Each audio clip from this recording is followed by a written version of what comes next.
আজি অলপ ঘৰৰ কাম লৈ মোৰ ৱাইফৰ লগত গুৱাহাটী 6 মাইলৰ ফালে আহিছিলোঁ।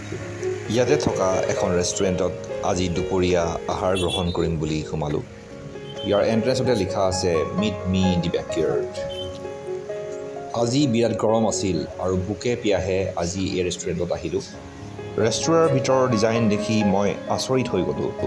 মোৰ এনেকুৱা এটা অনুভৱ হৈছে যেন এটা ধুনীয়া ঘৰৰ পিছফালে থকা এজোপা গছৰ তলত বহি এটা ধুনীয়া এনভাইৰনমেণ্টত এসাঁজ তৃপ্তিৰে খাবলৈ আহিছোঁ। যেন ধুনীয়া ফ্লাৱাৰ প্লেণ্টেশ্যন কৰি থৈছে আৰু ৰেষ্টুৰেণ্টৰ ভিতৰত থকা এইজোপা সেই ধুনীয়া গছ। লাগিছে যেন বাহিৰৰ গৰম পৰিৱেশৰ পৰা আহি এটা শীতল পৰিৱেশে মোক আৰু সকলোকে যেন চুই গৈছে। মোৰ শ্ৰীমতীয়ে চাইনিজ ফুড খুব ভাল পায়, সেইবাবে চিলি চিকেন আৰু ফ্ৰাইড ৰাইচ অৰ্ডাৰ দিলোঁ। যিহেতু পিয়াহ বিৰাট লাগি আছিল, প্ৰথমে মই পাইনএপল জুচ অৰ্ডাৰ দিলোঁ।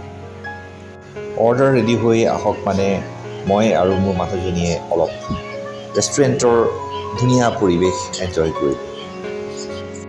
অৱশেষত আমাৰ আহাৰ আহি পালেহি, চিকেন ফ্ৰাইড ৰাইচ আৰু চিলি চিকেন। চিলি চিকেন মোৰ ৱাইফৰ বিৰাট ফেভাৰেট হয়। ৰেষ্টুৰেণ্টখনৰ মানুহবোৰৰ হস্পিটেলিটি ক'বলগীয়া। আহাৰ আহি পোৱাৰ লগে লগে যি সুগন্ধি বতাহত ওলাই গৈছে, যেন খাদ্যৰ সোৱাদ দুগুণ বৃদ্ধি হৈ গৈছে।